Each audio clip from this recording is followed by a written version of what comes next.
আপনি কি জানেন গাছের এই কালো চাকটার ভেতরে লুকিয়ে আছে খাঁটি সোনার মতো মধু?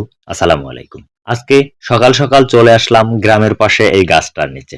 এখানে আছে প্রাকৃতিক মৌচাক।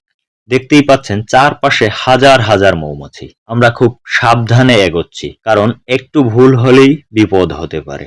তাই ধীরে ধীরে চাকটা কাটছি। দেখুন ভেতরের অবস্থা একদম টাটকা সোনালী মধুতে ভরা, প্রকৃতি থেকে পাওয়া একদম খাঁটি ও ন্যাচারাল। দেখুন কিভাবে মধু ঝরছে। এই স্বাদ, এই ঘ্রাণ ক্যামেরায় কখনো বোঝানো সম্ভব নয়। চাকটা কাটার সময় যারা উপস্থিত ছিল সবাইকে নিয়ে আমরা মধু খাইলাম, আলহামদুলিল্লাহ। আসলে গ্রামের এই প্রাকৃতিক জীবন, এই মাটির সাথে মিশে থাকা জিনিসগুলো মনটা একদম শান্ত করে দেয়। আপনি কি এমন প্রাকৃতিক মধু খেয়েছেন কখনো? কমেন্টে জানান। আর ভিডিওটা ভালো লাগলে লাইক, শেয়ার আর চ্যানেলটা সাবস্ক্রাইব করতে ভুলবেন না।